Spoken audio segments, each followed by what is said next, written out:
Sean bienvenidos al webinar Retos para la Educación en tiempos de COVID-19, tema por demás importante en este momento en que estamos en una situación extraordinaria que nos muestra distintas realidades, que plantean grandes desafíos, pero que también ofrece oportunidades para actuar de manera conjunta y participativa, en el que se nos muestra el valor que tiene la educación para nuestra sociedad. Me presento, soy la doctora Claudia María Ramírez Culebro, directora académica del Departamento de Ciencias de la Educación de la Universidad de las Américas Puebla y fungiré como moderadora de este webinar. Les presento a los distinguidos ponentes que nos acompañan el día de hoy. La doctora Olga Lascano Ponce, profesora investigadora del Departamento de Ciencias de la Educación UDLAP. El doctor Andrés García Coca, coordinador académico del posgrado del Departamento de Ciencias de la Educación UDLAP, de la UDLAP. La doctora Laurelena Porras Hernández, profesora investigadora del Departamento de Ciencias de la Educación de la UDLAP. La doctora Aymara Flores Soriano, profesora investigadora del Departamento de Ciencias de la Educación UDLAP. Y finalmente la doctora María de los Dolores Lozano Suárez, profesora investigadora del Departamento de Ciencias de la Educación UDLAP. Muchas gracias por su presencia, doctores. Gracias, Claudia. La dinámica será la siguiente. Los primeros 60 minutos de la sesión serán para la participación de los ponentes y los 30 minutos finales para preguntas y respuestas de los asistentes. Comenzamos con la primera pregunta. ¿Qué impacto ha tenido la contingencia por COVID-19 en la educación? Para responder a estas preguntas, me gustaría presentarles a la doctora Olga Lascano Ponce, licenciada en Antropología Social por la Universidad Autónoma de Puebla y con maestría en Antropología Cultural en la Universidad de las Américas Puebla y el doctorado en Antropología en la Facultad de Filosofía y Letras de la Universidad Nacional Autónoma de México. Las áreas de interés son antropología educativa, antropología de género, antropología biológica, antropología del trabajo, antropología política y antropología del desarrollo.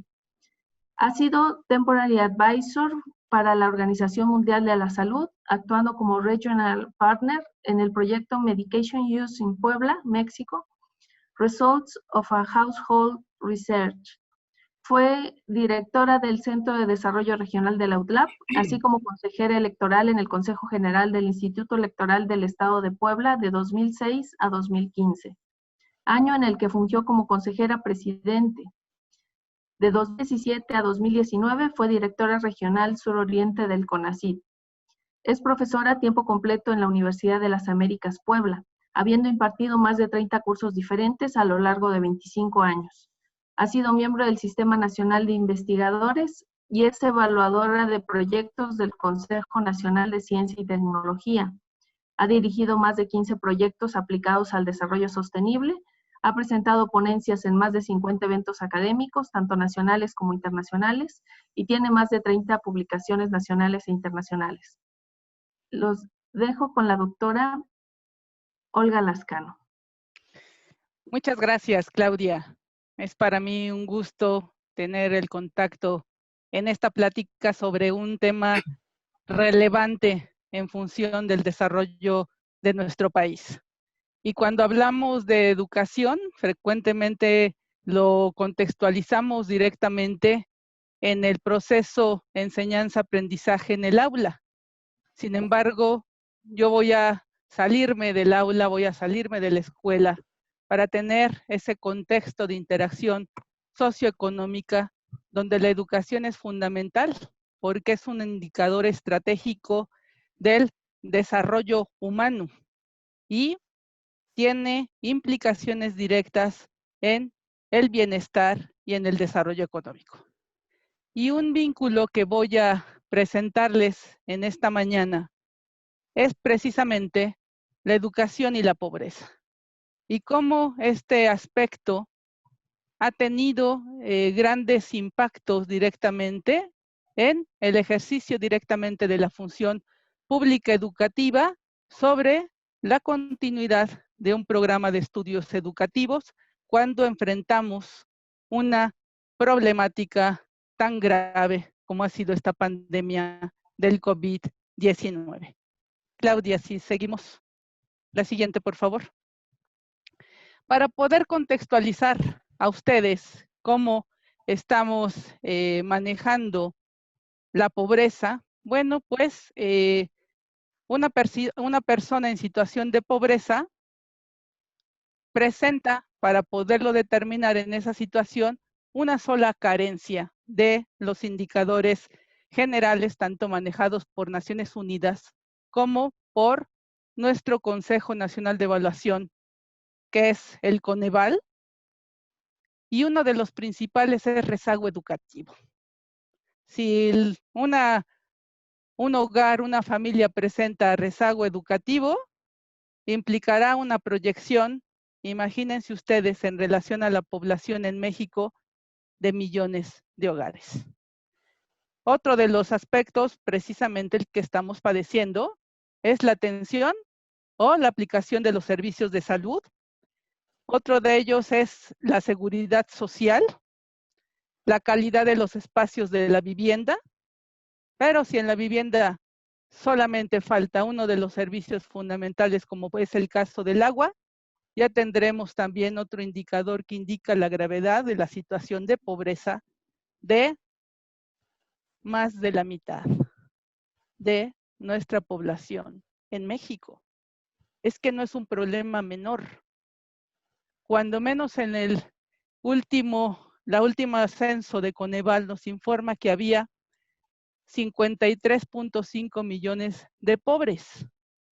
De esos 53.5 millones de pobres, cuando menos cada uno de esta información de estos encuestados carecía de uno solo de estos indicadores.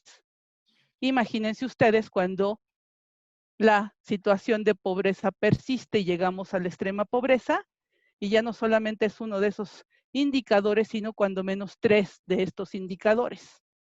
Pero tenemos 11 millones de personas que están en esa situación de pobreza extrema.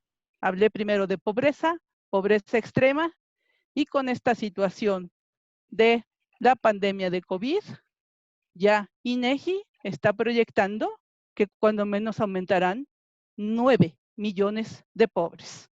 Y lógicamente esto tendrá un impacto en las políticas públicas que se están llevando a cabo para poder atender esta situación de la epidemia en México de COVID-19.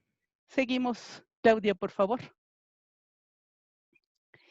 La crisis sanitaria de esta pandemia realmente ha dejado vulnerables, como así también tenemos ya ubicados estos grupos vulnerables de niños y de mujeres en México, y aproximadamente ya el 60.5 de estas familias que he estado mencionando en esta situación de pobreza, cuando menos ya había antes del inicio de la pandemia un problema de situación extrema del 41% de estas familias. Seguimos, Claudia. ¿Cuál es la realidad educativa? Cuando nos enfrentamos a esta relación situacional de la realidad de nuestro país, de esa desigualdad social, que el coeficiente de Gini nos marca 4.5, de este coeficiente, que lo que quiere decir es que todavía vivimos en un país muy desigual, heterogéneo, multicultural, y con una brecha que cada vez se amplía en función de la relación rural y urbana. Y esto lo enfatizo porque sí ha tenido un efecto en función de la aplicación de estas políticas educativas que han tratado de resolver un problema de continuidad del plan de estudios y el enfrentamiento a las realidades heterogéneas, desiguales de nuestro país. Y en ese sentido tenemos las carencias económicas que se han traducido al 48.6 de las dificultades de acceso a los materiales que les faciliten los centros escolares. Los materiales, uno de los primeros, de conectividad. Es una situación que ya estaba determinada. De hecho, se había aplicado ya una encuesta por INEGI en relación a las características de manejo de las tecnologías de información en esta situación de los hogares en México, de la situación de pobreza antes de el inicio de la pandemia. Y tenía ya la Secretaría de Educación Pública. Sí, Claudia. Sí, sí, podemos continuar con la segunda pregunta. En la segunda pregunta, ¿ok? Perfecto. Así lo haremos, Claudia. Gracias. Muchas gracias.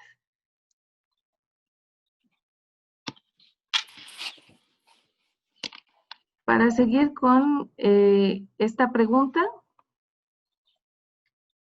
ahora presentamos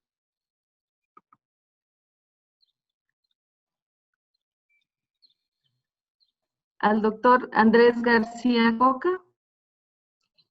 El doctor Andrés García Coca hizo estudios de educación normal primaria y educación secundaria, en especialidad de matemáticas, en el Benemérito Instituto Normal y la Escuela Normal Superior del Estado de Puebla, respectivamente. Cursó maestría en educación y maestría en teoría y crítica literaria latinoamericanas en la Universidad de las Américas Puebla.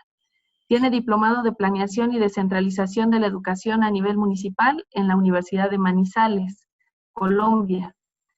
Es doctor en Ciencias de la Educación por la Universidad La Salle, México.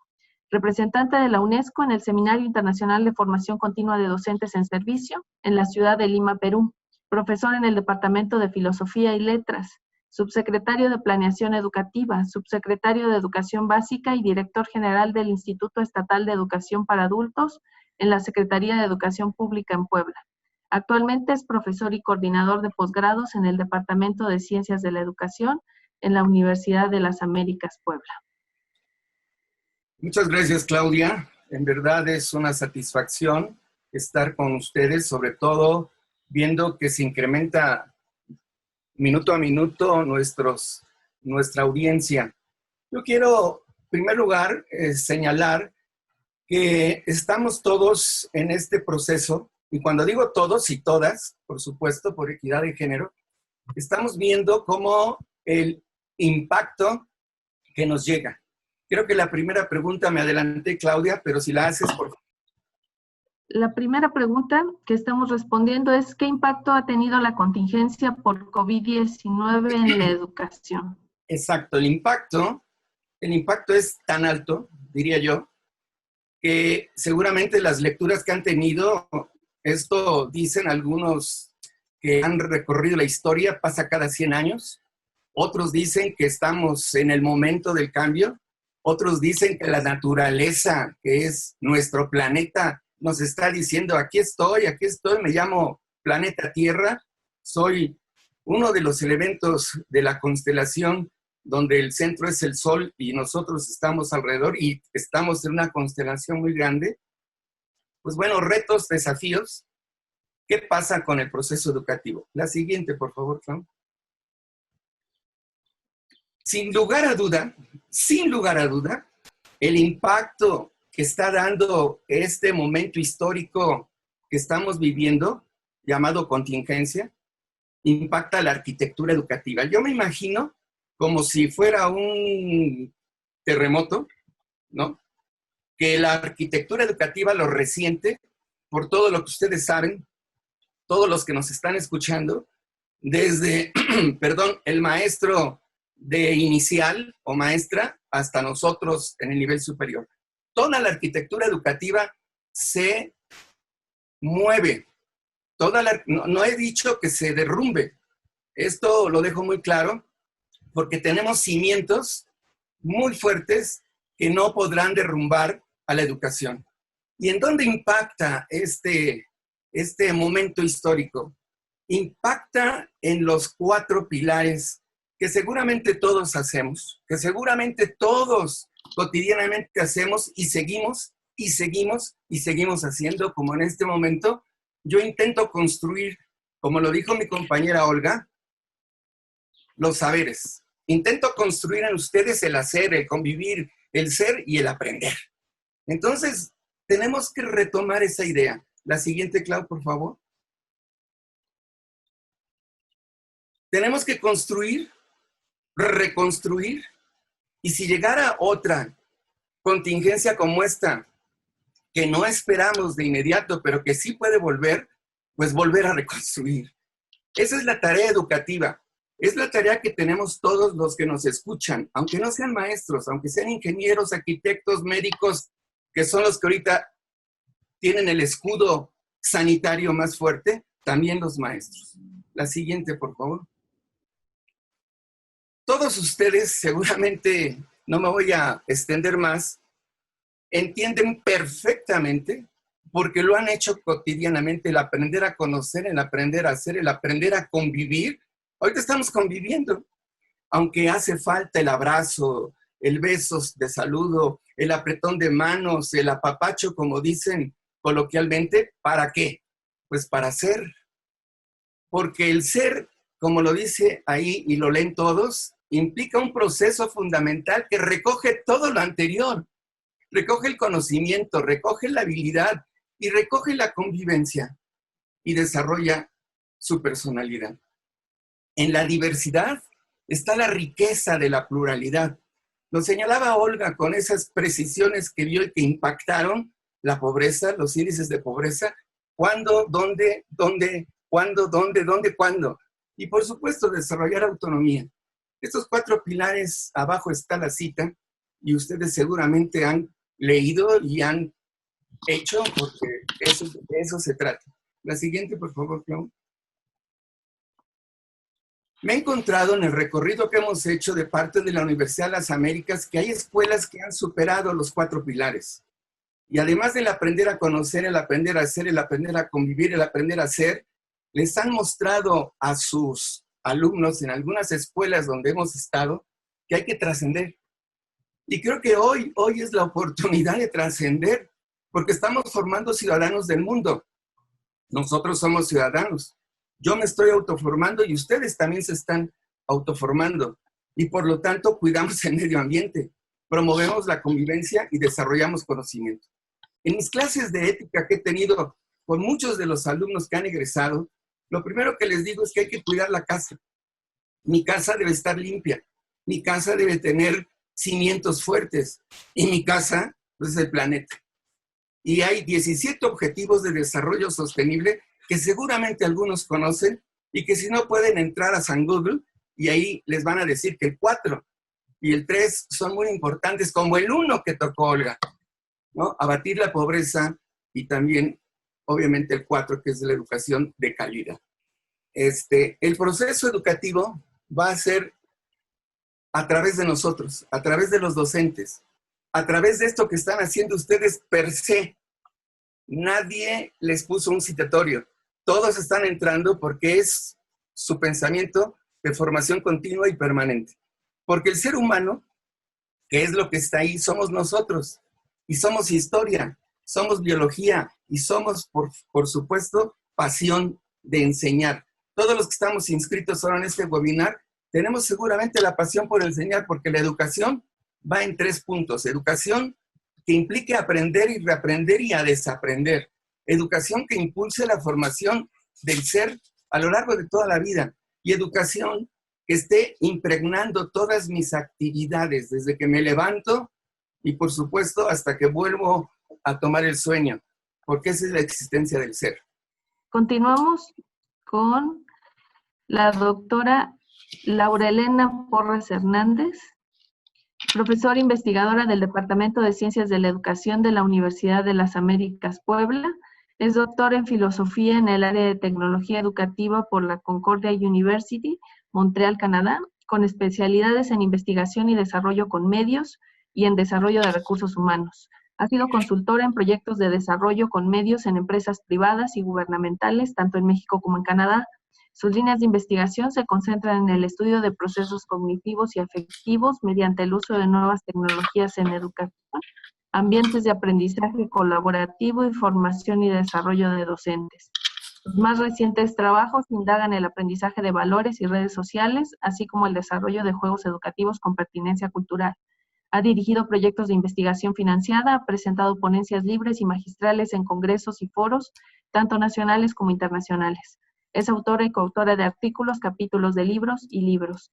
Fue profesora invitada en 2 ocasiones por la Universidad de Concepción en Chile, bajo el programa de formación en responsabilidad social universitaria, y fue miembro del Sistema Nacional de Investigadores Nivel 1. Ha participado como evaluadora de proyectos de investigación en concursos de nivel regional y nacional, así como en el dictamen de artículos de investigación sobre tecnología educativa en revistas nacionales e internacionales. Actualmente forma parte de la Red Interuniversitaria de Investigación Educativa de Puebla. Es miembro activo de la American Educational Research Association, de la Association of Educational Communications and Technology y del Consejo Mexicano de Investigación Educativa, COMIE. Adelante, doctora. Muchas gracias, Claudia. Pues bienvenidos todos a este webinar. Es un gusto estar con ustedes y también el ver que muchos de nuestros egresados también se están conectando el día de hoy. Bueno, para responder a esta pregunta que nos hacía Claudia con respecto al impacto abordado desde la tecnología educativa, a mí me gustaría utilizar 2 abordajes. Uno que es la tecnología en la educación y otro que es la tecnología educativa. La tecnología en la educación tiene que ver con aquello que la mayor parte de las personas se imagina cuando se le habla de tecnología educativa. Es decir, traer las herramientas tecnológicas que existen al espacio y al proceso educativo. Normalmente pensamos en tecnologías digitales, sin embargo, existen una gran variedad de tecnologías en la actualidad.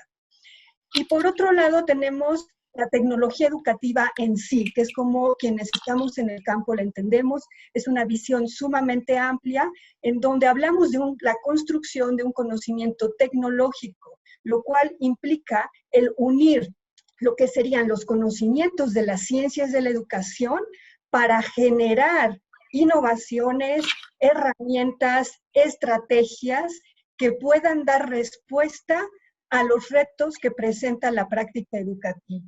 Entonces, como verán, es una visión más amplia y no necesariamente incluye las tecnologías digitales como tal. La tecnología educativa es sumamente amplia. Pero, bueno, respondiendo a la pregunta del impacto que ha tenido en el COVID-19, pues quiero que nos ubiquemos en febrero. A finales de febrero, el número de escuelas que estaba cerrada en el mundo estaba bastante localizada. Sin embargo, mes y medio después, tenemos que el 90% de los alumnos matriculados en el mundo se queda sin poder ir a la escuela. Este es un gran reto y obviamente se busca de inmediato la respuesta en aquellas tecnologías de educación a distancia. Y por lo tanto la educación a distancia se ve sumamente demandada, superada, pero como decía Andrés, genera un impacto disruptivo, nos mueve absolutamente todo. Era algo para lo que no se estaba preparado. Y como señalaba muy bien Olga anteriormente, las grandes diferencias pues generan un reto todavía mayor. Por lo tanto, los países tratan de buscar diferentes respuestas que puedan hacer que los alumnos puedan ejercer ese gran derecho a la educación, que es un derecho inalienable, que tenemos que visualizar y tenemos que observar que realmente lo puedan ejercer. Entonces, de inmediato se empiezan a generar plataformas digitales en los diferentes países. Por ejemplo, Chile ya traía un trabajo en este sentido debido a la crisis que había tenido previamente, y hay muchos niños que llevan bastantes meses en Chile sin poder asistir a las clases debido al estallido social. Sin embargo, pronto nos damos cuenta que pues esto no es suficiente y sobre todo si pensamos que tenemos que atender una gran variedad de alumnos en diferentes contextos y distintas edades. La educación superior estaba más preparada para ello porque hace mayor uso de estas tecnologías. Sin embargo, hablamos de educación básica, ahí tenemos una situación diferente y ahí es donde está el mayor grupo que debe ser atendido. En México, para poder atender esto, tenemos grandes fortalezas. México es de los países que tiene un libro de texto gratuito, cosa que en muchos países no existe. Y esta es una herramienta fundamental que debemos aprovechar y utilizar. Tenemos una gran cantidad de materiales que se habían generado desde antes para los programas de telesecundaria. El ILSE ha generado una gran cantidad de materiales sumamente útiles y de inmediato todo aquello que existía fue recopilado. Eso mismo se hizo en muchos países. Se tuvo que hacer una selección de materiales de una forma rápida y esa selección tenía que pasar también por pruebas de calidad, porque evidentemente hay mucho material educativo, pero ¿de qué calidad? De calidad en contenido y también de calidad en términos de que pueda ser compartido con algunos estándares.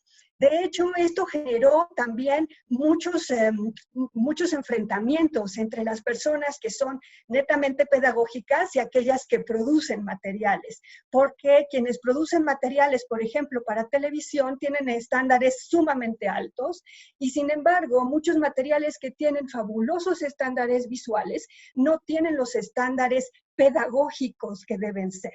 No nada más en términos de contenido, sino en términos de cómo se aprende, de cómo se puede propiciar que el alumno realmente pueda construir conocimiento, aprovechar lo que está haciendo y trasladarlo a su contexto.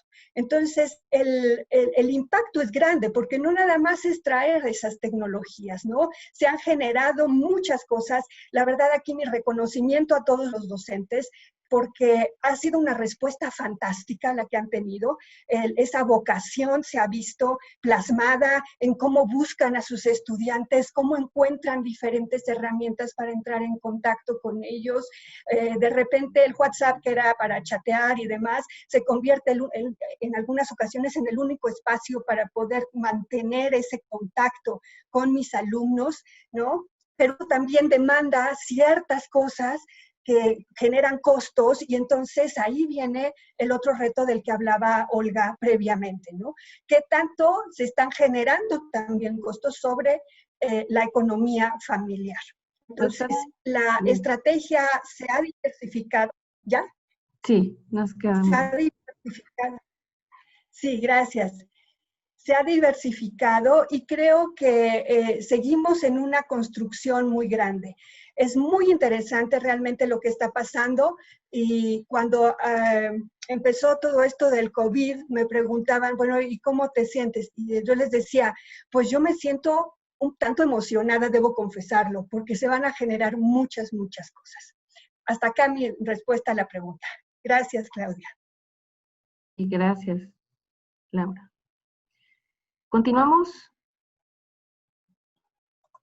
ahora con la doctora Aymara Flores Soriano. La doctora Aymara es doctora en Ciencias con especialidad en Investigación Educativa por el CINVESTAB. Es profesora e investigadora adscrita al Departamento de Ciencias de la Educación de la Universidad de las Américas Puebla y miembro del Sistema Nacional de Investigadores del Consejo Nacional de Ciencia y Tecnología, CONACYT. Se interesa en las dimensiones sociales e históricas de los procesos educativos en México desde el enfoque de la interseccionalidad. Sus investigaciones se centran en las experiencias de organización y movilización estudiantil en México del siglo XX, así como en la historia social de la educación durante el mismo periodo. Adelante, doctora. Ok, muchas gracias, Claudia. Muchas gracias a todas y a todos que están acá acompañándonos en este webinar. Y bueno, voy a entrar directamente a responder la primera pregunta, como ya lo vieron, a responder la primera pregunta sobre cuál ha sido el impacto de la pandemia del COVID-19 en la educación, y yo me voy a enfocar en un tema específico que es la sociabilidad escolar. En ese sentido, como lo han mencionado, o sea, yo voy a regresar un poco a la escuela como ese espacio-tiempo, a la escuela como ese espacio-tiempo, pero desde los sujetos que la habitan y que la construyen. En ese sentido, yo voy a hablar del impacto de esta pandemia, la contingencia y las medidas de confinamiento en los sujetos, en los niños, los adolescentes, los jóvenes, en términos de sociabilidad escolar, en términos de qué aprendizajes y qué experiencias construyen estos sujetos estudiantes con su capacidad de agencia, construyen en la interacción en un espacio muy específico que es la escuela.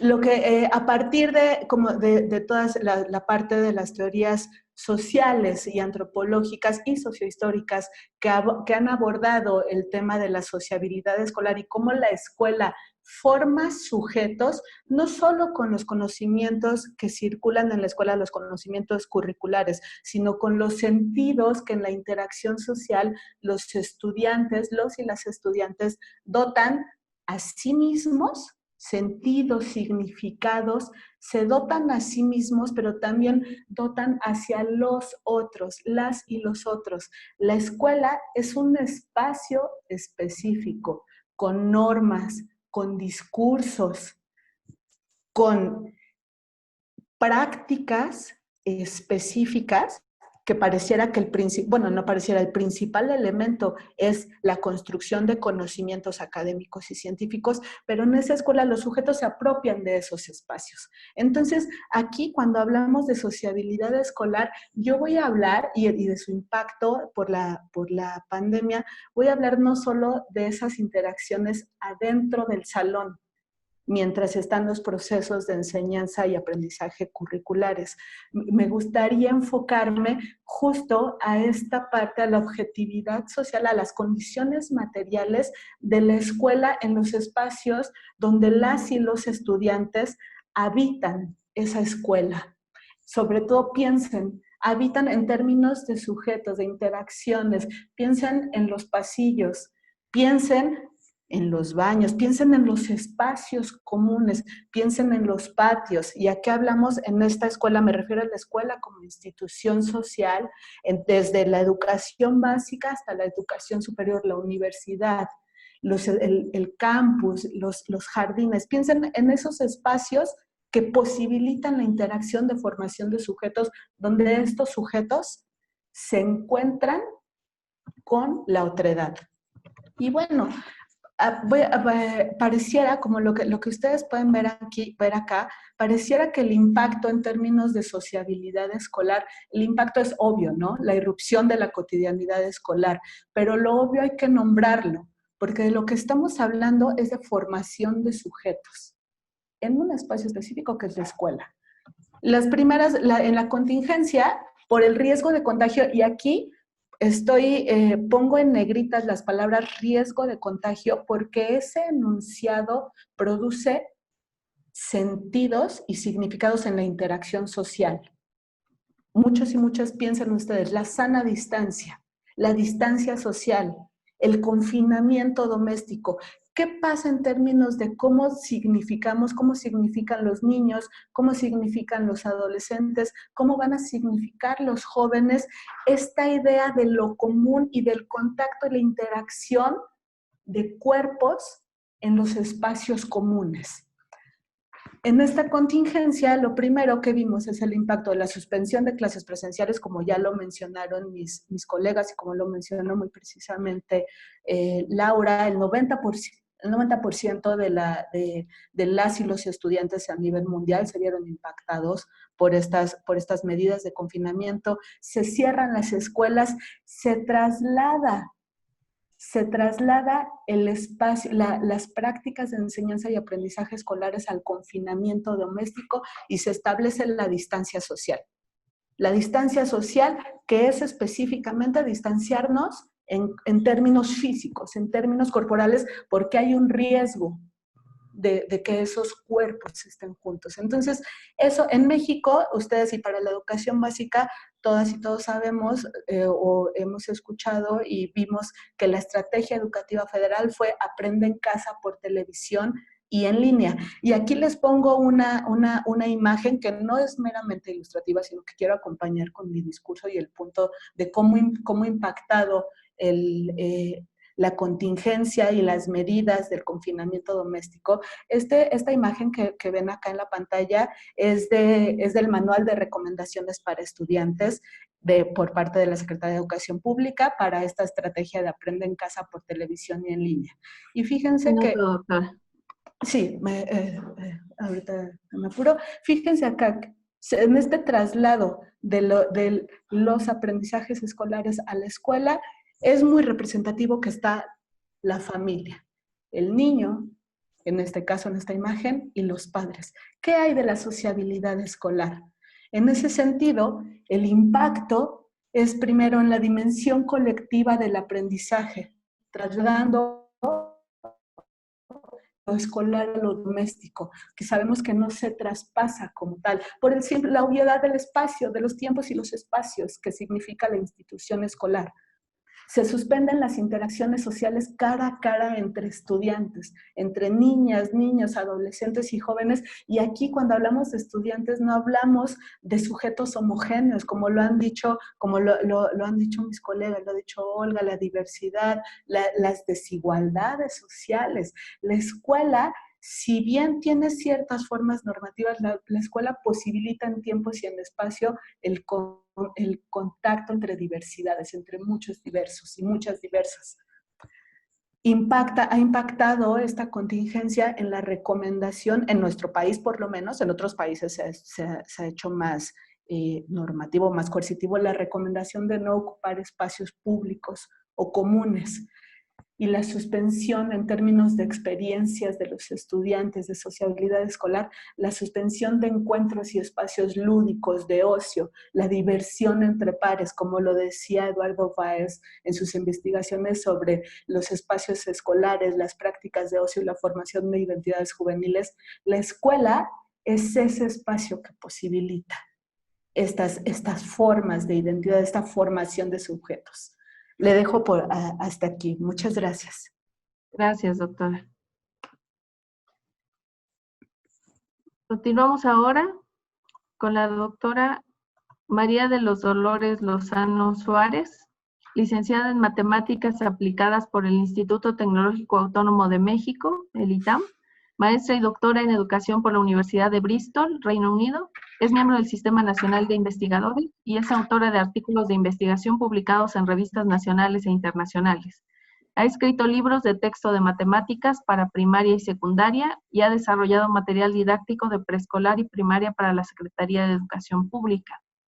En particular, participó como coordinadora y autora en el proceso de desarrollo de los libros de texto gratuitos de matemáticas de primero y segundo grados de primaria que actualmente se utilizan en las aulas. Ha diseñado, coordinado e implementado programas de desarrollo profesional para maestros y supervisores de preescolar y primaria en diversos estados de la República Mexicana, dando talleres en numerosas ocasiones. Se ha interesado específicamente en la relación entre el aprendizaje y los procesos emocionales y ha practicado por más de 15 años técnicas de manejo de emociones relacionadas con el cultivo de la atención, mindfulness, y con la regulación del sistema nervioso. Actualmente es profesora de tiempo completo en el Departamento de Ciencias de la Educación en la Universidad de las Américas, Puebla. Adelante, doctora. Bueno, pues muchas gracias, Claudia. Gracias a todos por estar acompañándonos el día de hoy. Espero que, lo que más tengo ganas es de escuchar la discusión y la participación de todos ustedes ante estos temas y ante todos estos retos que estamos enfrentando. Entonces, bueno, los quise saludar antes de compartir mi presentación, pero ahora se las voy a compartir. Nada más que... Y me parece muy interesante cómo hemos venido hablando, mis colegas y ahora yo, me toca, sobre este impacto. ¿Se ve mi presentación? Ahorita Se ve como si ya hubiera acabado, Lolis. Sí, no se ve, Lolis. A ver, creo que, a ver, ¿ya? Ándale. Ahora Ya. Ya, No sé qué. perfecto. Bueno, tanto ensayo. ¿Ya? ¿La siguen viendo? Ahora Sí. sí. Ok, perfecto. Adelante. Muchas gracias. Siempre la tecnología, ¿no? Con sus cosas. Y uno en la interacción con la tecnología. Pero bueno, lo que es, me tocó ser la última en participar y he venido escuchando a mis colegas hablar con mucho interés.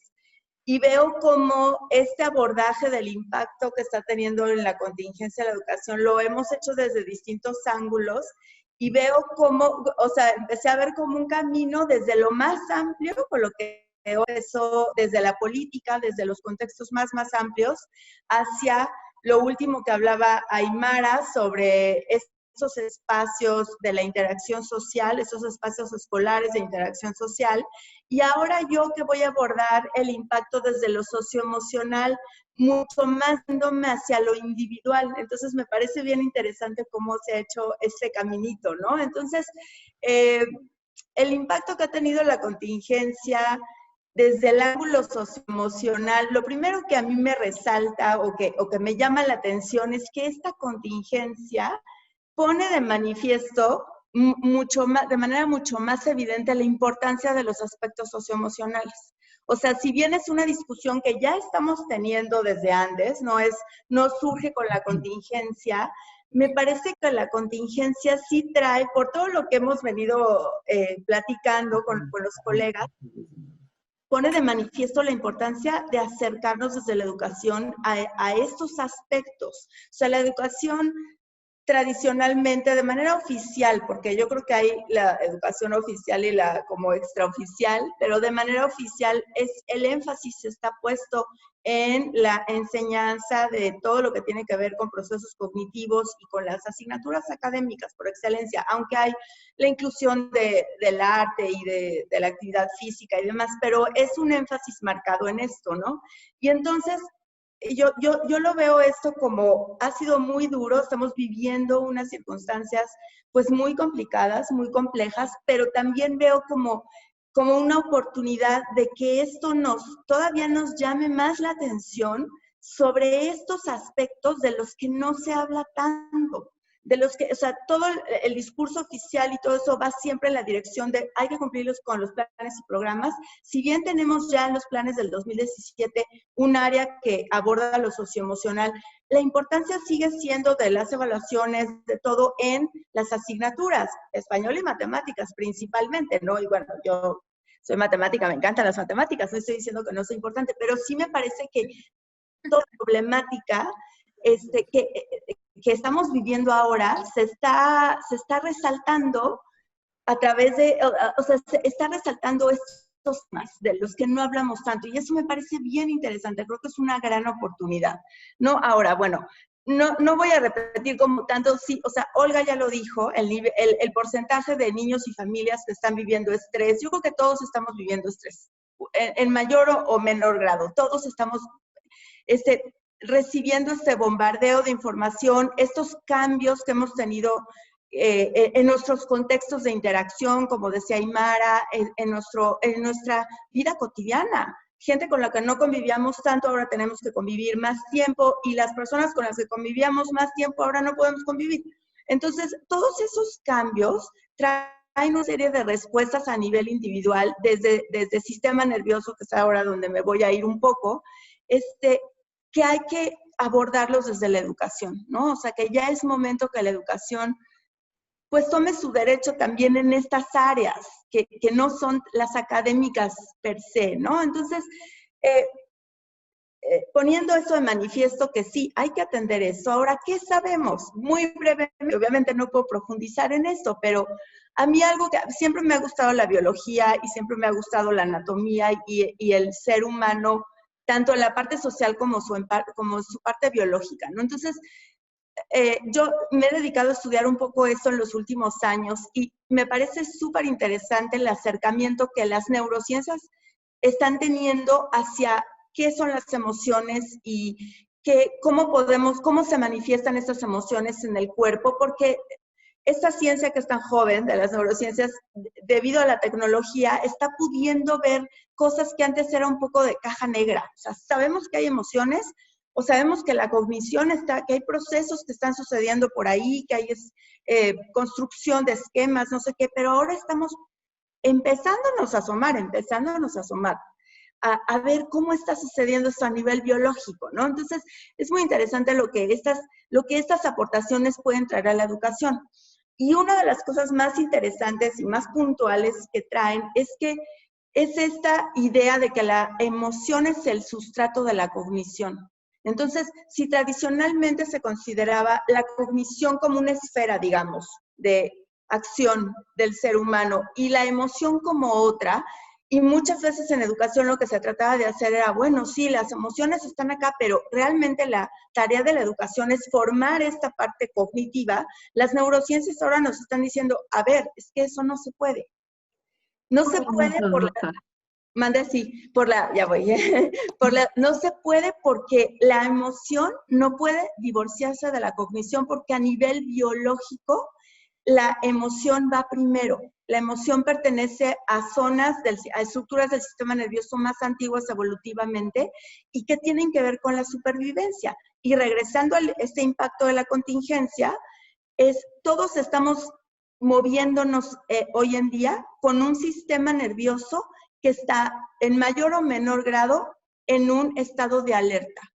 Alerta frente a lo que está sucediendo, alerta frente a si puedo entregar o no la tarea que me están pidiendo, alerta a cumplir mis obligaciones como padre de familia y como maestro al mismo tiempo y cómo hacerlo, alerta, en fin, o sea, estas problemáticas ya las tocaron bastante elocuentemente mis colegas, pero esto es con lo que me voy a quedar, ¿no? Estamos todos bajo este estado de alerta. ¿Qué podemos hacer? Ese es el reto que vamos a abordar en la segunda parte. Muchas gracias. Gracias.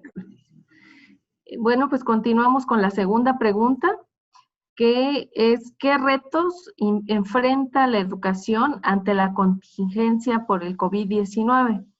Y damos la palabra nuevamente a la doctora Olga Lascano para tener su visión desde la política educativa. Muchas gracias, Claudia. Vamos a retomar lo ya expuesto en esa primera pregunta para ya ir concluyendo esta situación para precisamente ya concluir en función de estas políticas educativas donde, como muy bien lo comentaba Laura, uno de los mayores impactos fue el cierre de escuelas.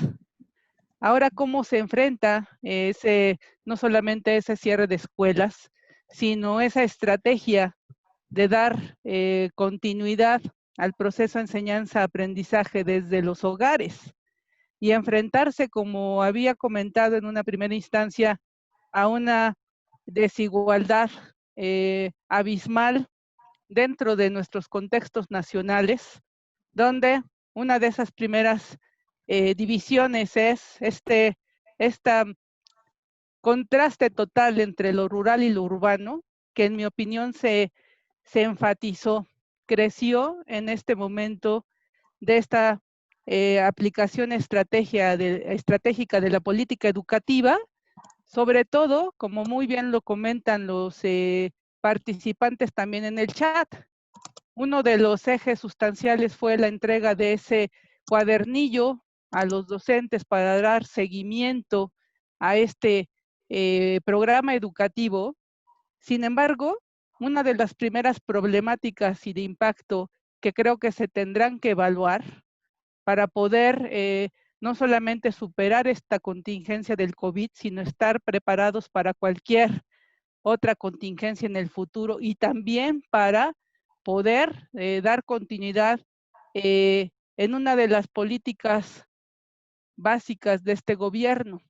Dijo, primero los pobres, y en esa situación no hay ninguna estrategia de atención, digamos, especial a minorías étnicas, a diferentes regiones con grupos indígenas que realmente en entrevistas directas a ellos han comentado que sí se sintieron excluidos, se han sentido desplazados, y cómo crear una política educativa inclusiva donde pueda también contextualizarse este problema de pobreza y etnicidad. Otra de las, no solamente es lo que yo pienso, sino lo que ha encontrado el Consejo Nacional de Autoridades Educativas, el CONEDU, manifiesta que hay una ausencia de una capacitación docente adecuada para incorporar las tecnologías de la información a la experiencia pedagógica cotidiana. Esto no solamente es el problema que comentaba al inicio de conectividad, sino también que se debe enfatizar una capacitación docente que sea estratégica y adecuada. Una de las cuestiones también que enfatizan es que ha habido un mal gasto. Ellos manejan de miles de millones del erario público que se han venido realizando en diferentes políticas públicas, de hecho desde el año 2000, en función de la adquisición de computadoras, laptops, tablets, distintas tecnologías que sí se distribuyeron, pero que no hay seguimiento de cómo se utilizaron, de cómo se incorporaron. Los resultados son nebulosos y mucha de esta tecnología ya ha quedado obsoleta.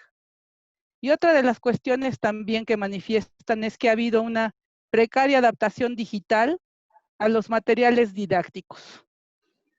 Sí ha habido en la observación en forma presencial, pues enfatizan el problema en forma no presencial. Creo que ahí se debería de enfatizar y crear nuevamente estos consejos de discusión, de manejo de experiencias para superar este problema y cada vez ser mucho más eficientes en relación a este manejo de diarios, este manejo del seguimiento, de la aplicación, de el proceso de enseñanza-aprendizaje en los hogares.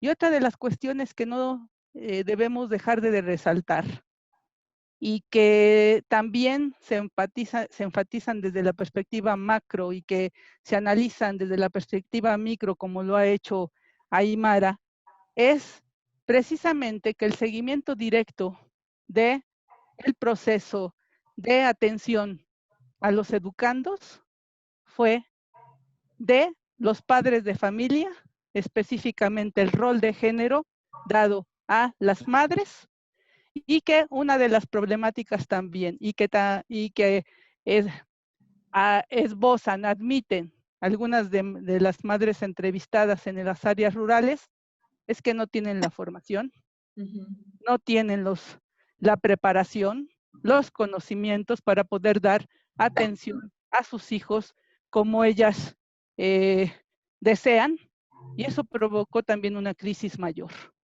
en la estabilidad, en la relación de todas esas responsabilidades que también se asignaron, en este caso, a los integrantes del grupo familiar, específicamente las mujeres. Y si ya tenían presión, agresión intradoméstica, esto se enfatizó y también provocó otra respuesta que también estamos analizando desde la red de igualdad de género, de una desestabilización familiar, la no concreción de los resultados esperados, que ahora se tendrá también en mi propuesta que hacer una evaluación muy cuidadosa. Creo que las experiencias, los resultados sí son fundamentales, de una importancia mayor en la construcción de todos, de fortalecer las políticas públicas educativas y cada vez cerrar mayormente las brechas que nos dividen y que todavía, en base a los resultados del INEGI, pues la perspectiva es mayor de crisis. Muchas gracias por su atención. Gracias a ti, Claudia. Continuamos ahora con el doctor Andrés García. Gracias, Claudia, creo que después de la panorámica que han escuchado y que han detenido, obviamente, en su mente, tal vez por algún momento, el ver exactamente que las políticas públicas están en proceso, en señalar que la tecnología educativa, como lo dijo la doctora Porras, está también, y luego, pues, lo que llama la atención, la otredad, ¿eh? Esa relación de mí para ti, de ti para mí, de mí, tú, yo, es muy importante. Y luego el cierre, la emoción. La emoción es fundamental la emoción para poder realizar los cambios pertinentes. ¿Qué desafíos? Por supuesto que después de todo esto, ustedes ya tienen manera de sembrar. Un primer desafío y que se apuesta a todo es la formación docente. Países altamente calificados le han apostado mucho a contratar profesores altamente capaces, pero esto no implica que no haya capacitación y actualización. Y el origen de todo esto son las maravillosas escuelas normales, y le digo maravillosas no por otro término peyorativo, sino porque son maravillosas las escuelas normales y también las universidades que se dedican a capacitar, actualizar y formar docentes. La formación docente es un gran desafío para el gobierno actual y para los que han pasado y para los que vengan.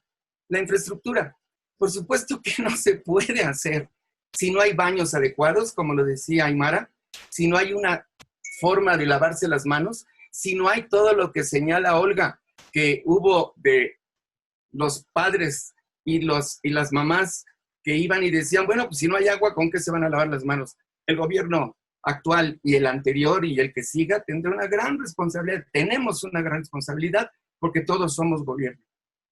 La revisión curricular.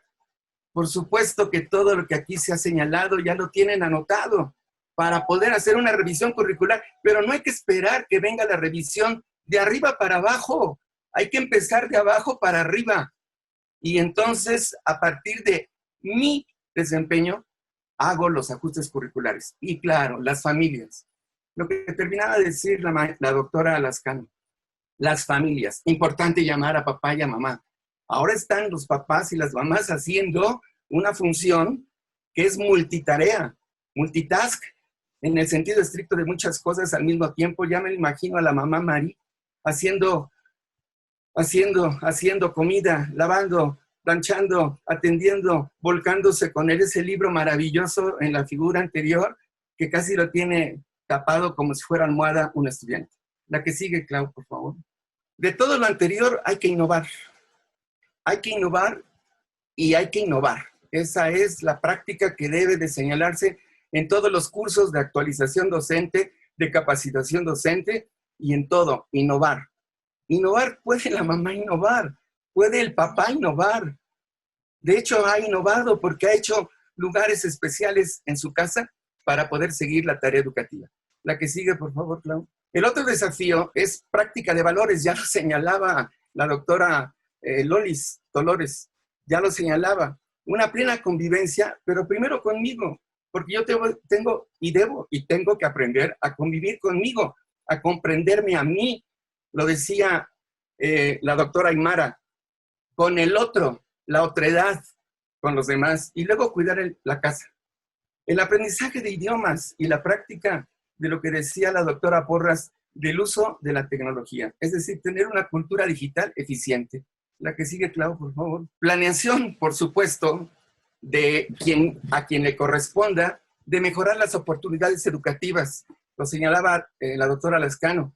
Esto que ha ocurrido está abriendo la brecha que ya existía tecnológicamente hablando. Quienes tienen y quienes no tienen, los pobres más pobres y los que están de este lado con computadora, mejor. Y por supuesto, reducir esa brecha será un desafío tremendo.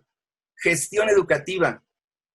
No sabemos gestionar, de verdad, créanmelo. La gestión del conocimiento es muy importante para mí, para ti, para todos. Gestión educativa eficiente y participativa que se le adjudica solo a los directores, supervisores, jefes de sector, ATPs, sí, claro, pero también a los profesores. La que sigue, por favor, Clau. Un minuto, doctor. Hay un ejemplo, Japón, la que sigue. Japón está construyendo puentes hacia el 2030 porque ustedes deben saber que hay una Agenda 2030 que protege, que cumple, que señalan los 17 Objetivos de Desarrollo Sostenible, de los cuales el 1, el hambre, el 2, la pobreza, el 3, la salud y el 4, el nuestro, educación de calidad. ¿Qué hace este país que no es tan diferente a nosotros? Tal vez lo único que se diga que la diferencia que tiene Japón con el mexicano es una disciplina férrea, y también hay quien va a decir hay muchos suicidios y también, bueno, todo esto, pónganlo a un lado y vean qué es lo que está haciendo que también hace nuestro país. Motivar para aprender. Adquirir habilidades técnicas y subrayo, está en letra más grande, los valores. Y finalmente habilidades para pensar, que es exactamente lo que se debe hacer desde educación inicial hasta nuestra Universidad de las Américas Puebla, que tuvo y que tiene y seguirá teniendo ese gran desarrollo para los estudiantes para formar critical thinking a través de nuestras clases cotidianas. La que sigue, Clau, por favor. ¿Qué hace Japón? Pues por supuesto que está preparando a los futuros docentes, pero para las competencias del siglo XXI, que ya lleva una quinta parte. Ya son 20 años del siglo XXI. Por lo tanto, ya llevamos 20 años de esa situación que vimos en el futuro, cuando en el año 2000 estábamos esperando que brincara el milenio. Además de esto, pues por supuesto a los estudiantes hacer un proceso curricular transversal. Y esto ustedes, por las capacitaciones que tengan, por las habilidades que tengan, lo perciben perfectamente. Los ATPs que nos están escuchando lo perciben perfectamente. Transversalidad para que haya creatividad y buenos hábitos de aprendizaje. Lo hacemos también en México. No hay nada de diferencia. Adelante, Clau, por favor. Muchas gracias, doctor. Para cerrar, me faltan 2. Oh. Porque son las importantes. Tal vez la que sigue, la que sigue ya no, esa ya no, la reforma curricular, la que sigue para cerrar, Clau. ¿Cuáles son las partes? ¿Cuáles son las partes importantes? Una toma de decisiones asertiva de parte del gobierno local, municipal y federal. Una sistematización de experiencias exitosas. Por supuesto, hay que rescatar aquellas maestras y maestros que han tenido éxito en sus trabajos y socializarlos. Formar alianzas entre sectores, salud, gobierno, los 3 niveles y fundamentalmente el aprendizaje a lo largo de la vida. Yo le doy importancia a lo que llamé megaproyecto. Tiene que ser un megaproyecto muy ambicioso que llegue hasta los últimos rincones del Estado y del país para actualizar a mis compañeros maestros. Le llamé megaproyecto porque sí es un mundo muy grande para convencer y hacer que se actualicen. Y finalmente, lo que coincido con la doctora Porras, la última, por favor, Clau, hay que habilitarnos y capacitarnos en estos artefactos. Desafío trascendental, y le llamo trascendental porque seguramente de los 20 años que llevamos del siglo XXI van a pasar otros 20, y esperemos que en el 40 o 50 todos estemos muy actualizados con 3 tipos de versiones educativas. Ese es el desafío más trascendental. 3 tipos de versiones educativas que ustedes y yo ya estamos sintiendo y nos apasionamos porque hoy quiero mucho a la pantalla. No puedo contactar con mis estudiantes, pero contacto con la pantalla. Ahí la estoy contactando. La presencial es muy importante. Luego, a distancia síncrona, está online. Y finalmente, la a distancia asíncrona. Esos son los 3 desafíos que se los dejo a ustedes también, los comparto con ustedes, porque tienen que hacerlo desde abajo. No esperar que venga la indicación de allá, sino hay que empezar desde acá. Hoy yo he aprendido más de lo que tuve en la escuela. Hoy yo he aprendido a manejar 5 plataformas y voy por la 6ª y sigo con la 7ª. Son los retos, por supuesto, de un plan educativo, de un programa educativo que tiene que venir del gobierno federal. Así lo esperan siempre. Yo ya empecé. Invito a que, como decía un programa, manos a la obra. Gracias, Gracias. doctor. Continuamos ahora con la perspectiva de la doctora Laurelena desde la perspectiva de tecnología educativa. Gracias, Laura. Mucho acerca de la brecha digital que evidentemente existe y nos va a llevar un tiempo el poder solucionar esto. Esto es nada más que quería yo de México, desde la última medida que se tomó, ¿verdad? Es lo que nosotros teníamos en esta diferencia entre lo urbano y lo rural. Y a partir de esto vemos cómo en realidad las zonas rurales están en desventaja y si hablamos de comunidades indígenas, como señalaba Olga, pues todavía más. Entonces tenemos que tomar como lo que existe. Ahora, ¿qué generamos?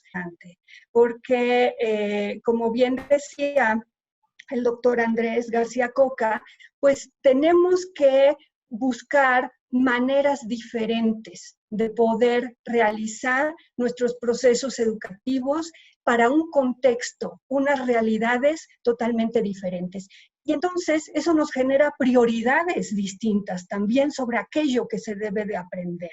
De qué manera vamos a interactuar, con qué recursos, bajo qué modalidades. No querer imponer forzosamente, bueno, pues te impongo una laptop y una forma que ya existe para educación a distancia en cierto contexto, bajo ciertas condiciones. Eso no se va a adaptar así. Entonces, tenemos que pensar en alternativas y para ello es muy importante, evidentemente, reducir esas desigualdades. Ese es el gran reto a nivel macro. Hay retos técnicos, hay retos socioeconómicos, pero sobre todo, como pedagogos, y la mayoría de los que están conectados ahorita son pedagogos, tenemos un gran reto para reducir esas desigualdades en la formación y el aprendizaje, no solo de los alumnos, sino también de los docentes, y también cómo integramos en ese proceso educativo a toda la sociedad, es decir, una sociedad educadora. En términos de tecnología educativa, a mí me parece muy importante, focalizando en la formación de los docentes, tener en cuenta que el usar tecnología no se va a dar de inmediato. ¿Sí? Aunque tengamos todas estas capacidades, aunque tengamos todas las instalaciones, esto no va a suceder de inmediato, es un proceso. Y habrá algunos profesores que estén en el escalón 1 y otros que estén en el escalón 5. Y a lo mejor el mismo profesor para algunas cosas está en el escalón 1 y en otras ese mismo profesor está en el 5, ¿no? Entonces, en realidad es un proceso de aprendizaje en el cual estamos todos, absolutamente todos involucrados. Esto en términos de traer la tecnología a la educación. Pero yo les hablaba de otra cuestión que tiene que ver también con generar tecnología educativa, que es ese puente y que no necesariamente implica tecnologías digitales. Y eso implica el conocer las tecnologías que estén a mi alcance y los recursos que estén a mi alcance, no necesariamente digitales, como dije, pero sí tomar en cuenta el contexto. Este es un modelo que se ocupa para la formación de docentes y para entender la construcción del conocimiento docente integrando tecnología, el cual nosotros con la doctora Salinas estuvimos trabajando para profundizar mucho más en cómo poder ampliar. Y en lo que nosotros hemos propuesto, vemos que el conocer al estudiante es muy importante. El conocimiento que tiene uno también. Y el texto, ese contexto en el que podemos imponer cosas que no van a funcionar en esos contextos o que no van a funcionar para esos alumnos. La respuesta que se dio de inmediato cuando dijeron educación por televisión y en línea, los maestros de preescolar dijeron, ¿y nosotros qué hacemos? ¿No? Entonces, en realidad tenemos que adaptarnos precisamente a nuestros estudiantes y a nuestro contexto. Y a pesar de que exista este distanciamiento físico, tenemos que hacer esa conexión humana, porque la conexión humana es lo que hace el proceso educativo, ¿no? Entonces, ¿cómo le vamos a hacer? Bueno, ese es el gran reto y creo que se están inventando muchas cosas. Como decía, realmente los profesores han sido sumamente creativos y en este sentido tiene que venir la propuesta de abajo, pero también alimentarse de los conocimientos que ya existen en las ciencias para poderlo hacer algo pertinente, algo que realmente pueda ser aplicable.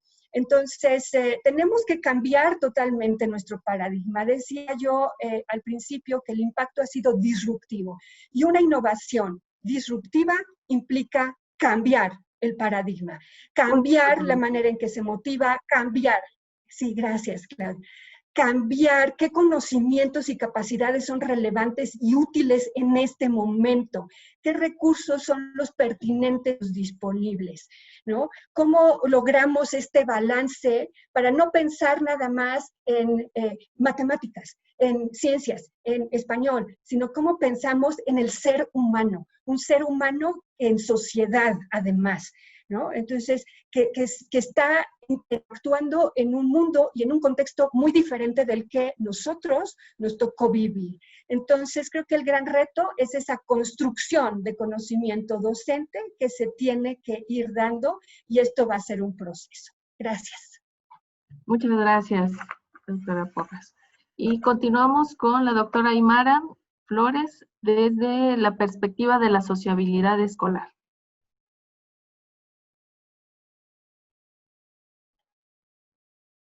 Doctora. Ya, justo lo estaba poniendo. Bueno, justo quiero retomar justo en esto, estas dos partes súper importantes de las que hablaban tanto Andrés como Laura, justo los retos micro y la agencia desde abajo, o sea, las prácticas desde abajo, pero no desde abajo aislados desde la estructura, aislados de la arriba, de la estructura, sino las prácticas desde abajo que reconfiguran, como nos decía Michel Desserteau, en lo cotidiano, en las tácticas, estrategias, reconfiguran las estructuras sociales, reconfiguran. Entonces, me quedaba en la otra parte, decía que los impactos era, sobre todo en esto de los impactos de la pandemia, era en esta parte de la suspensión de las interacciones sociales, y por ahí Froilán y Elizabeth, en los asistentes que estaban acá escuchando en lo del webinar, decían, pero ¿cómo hacer, cómo retomar esta parte de la sociabilidad y la dimensión del aprendizaje, de la dimensión colectiva que se construye en la interacción y que forma parte de los aprendizajes, no solo de los curriculares, sino de la formación de sujetos en las intersubjetividades, las subjetividades? ¿Cómo retomar dentro de en estas medidas del confinamiento, en estas medidas de suspensión de las interacciones sociales?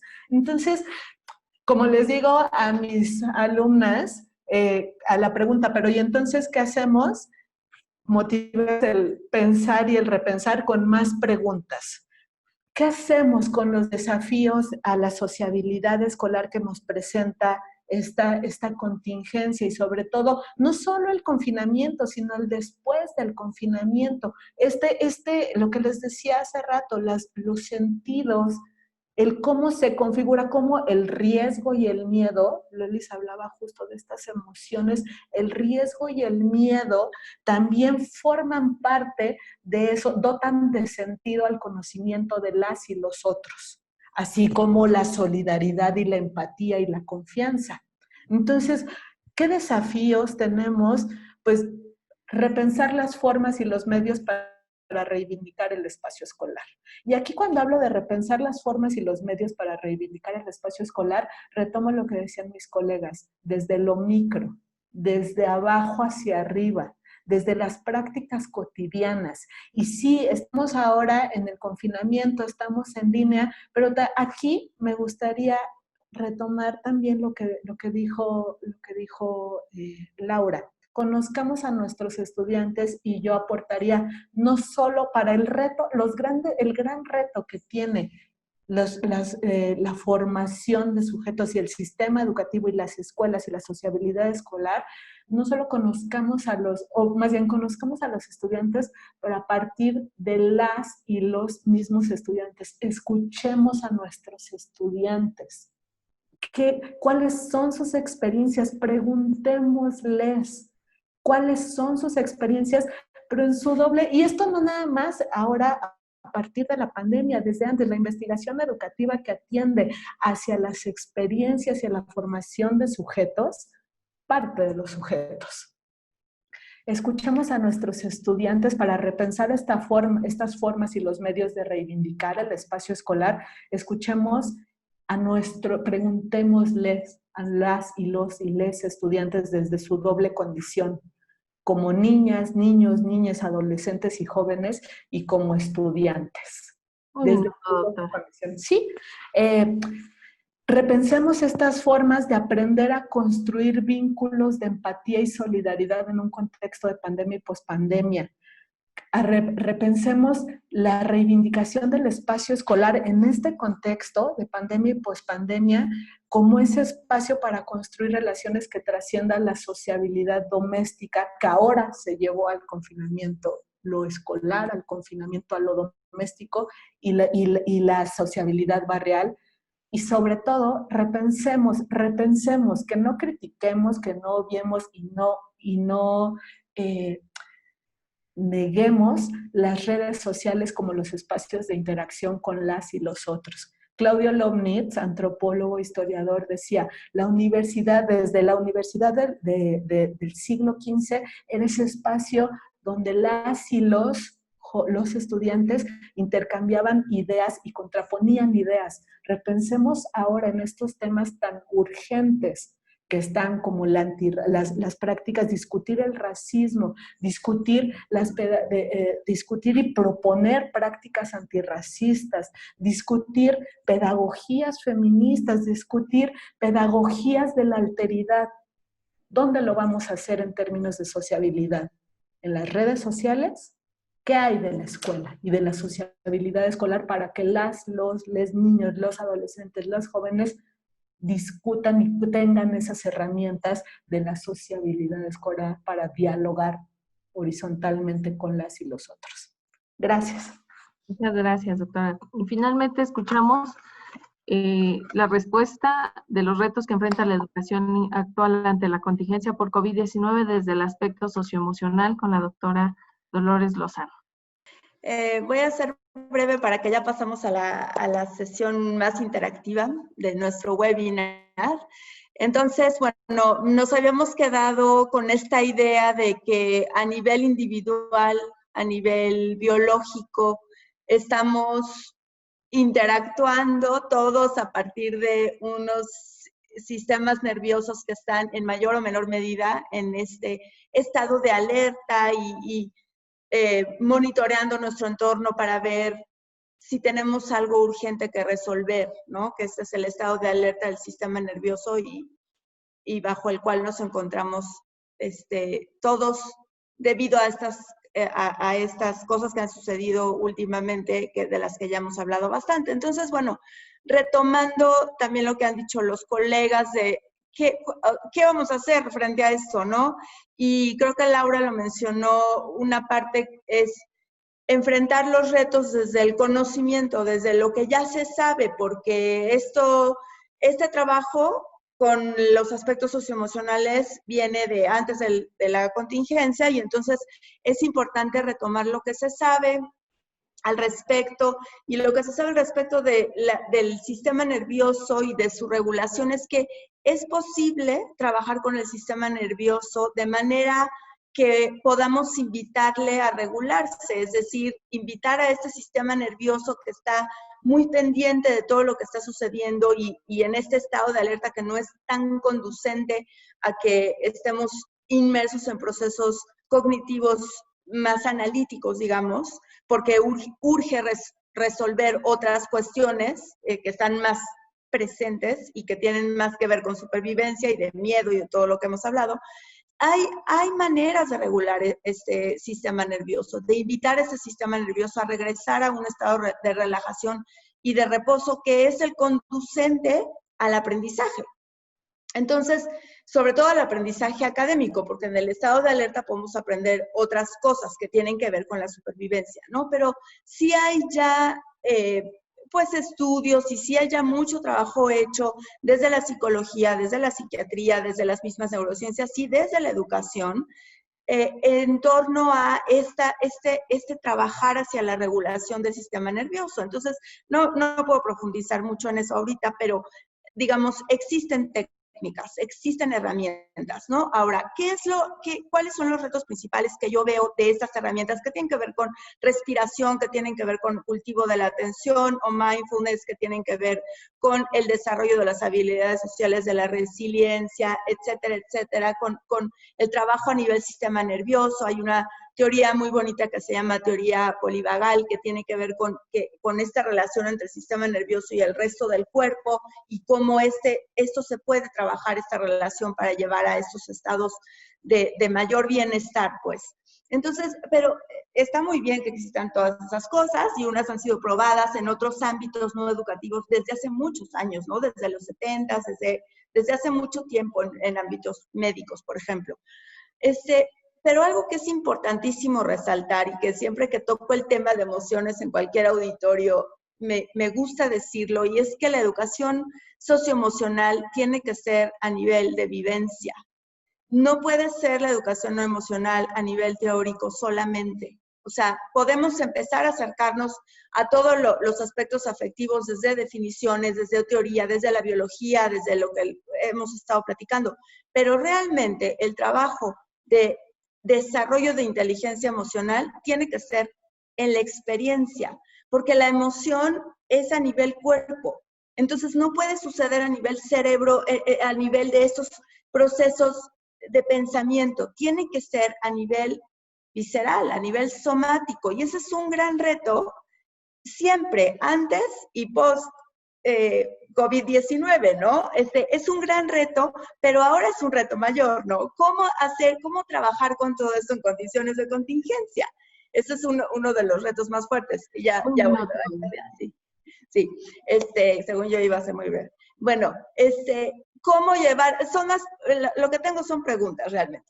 Son preguntas en las que todos nos tenemos que involucrar. Me llamó mucho la atención que el doctor Coca también tenía su foquito, porque sí se trata de innovar, o sea, estamos enfrentando desde por donde lo veamos, desde lo macro, desde lo micro, es una situación nunca antes vista. Entonces, esto implica adaptar lo que ya se sabe a esta situación desconocida. Entonces, ¿cómo llevar a cabo propuestas que aborden esos aspectos de manera central y no periférica? ¿Qué quiero decir con esto? Que no traigan los aspectos sociales y emocionales como un pegoste, o sea, como lo cognitivo está aquí y entonces voy a tener 5 minutos de relajación para trabajar los aspectos emocionales. O sea, desde las neurociencias nos están diciendo que la emoción es el timón de todo lo demás, entonces no hay posible separación entre los aspectos y este es un gran reto educativo de cómo integrarlo y luego cómo atender los aspectos particulares emocionales que están surgiendo a raíz de este confinamiento que estamos viviendo, ¿no? Y que ahí puse un ejemplo de trauma, o sea, súper breve. El trauma parece como una palabra muy fuerte, pero los seres humanos, la mayoría hemos vivido experiencias traumáticas y se sabe que cuando hay condiciones, pues como las que estamos viviendo, de miedo, de no sé qué, esas condiciones son capaces de disparar y llamar a nuestra experiencia otros eventos traumáticos. Entonces, eso está pasando con los niños, esto está pasando con los adolescentes, con los adultos, ¿no? Que de repente verme en peligro o mis seres queridos en peligro o mi trabajo en peligro o mi escuela en peligro, dispara otro tipo de memorias de eventos que hemos vivido anteriormente. Y esto es muy particular que está viviendo y son preguntas hacia cómo vamos a trabajar todo esto bajo estas circunstancias. Entonces, bueno, estas ya son preguntas para ustedes. Muchas gracias. Muchas gracias, doctora. Pues ahora pasamos a la sesión de preguntas y respuestas. Tenemos varias preguntas. La primera de Natalie dice, ¿cómo combinar de manera equilibrada las herramientas tecnológicas con las actividades educativas, como fichas de trabajo, tareas, cuadernillos o de repaso? No sé si la doctora Porras podría aportar a esta pregunta. Claro que sí, Claudia, con mucho gusto. Y gracias por la pregunta, Natalie. En efecto, esta es una situación que también tenemos que valorar. O sea, no podemos poner todo en una pantalla. La vida no sucede en una pantalla. Y necesitamos entonces tener un balance en todo esto. Y ahí es donde viene también la cuestión de los contenidos que yo les hablaba previamente. Tenemos una gran cantidad de contenidos que se han generado, muy interesantes. Algunos muy pertinentes para la cuestión académica, pero resulta que la manera en la que te involucra es como una persona totalmente pasiva que no está realmente construyendo, interactuando, y desde hace mucho sabemos en educación que es mejor cuando el alumno se involucra verdaderamente en ese aprendizaje. Por lo tanto, la manera en la que se deben estructurar los contenidos también tiene que cambiar en esas tecnologías. Ahorita se aprovechó mucho de lo que ya existía, pero tiene que invitar a que realmente explores el pequeño mundito que te toca en este momento, pero también el cómo lo amplías.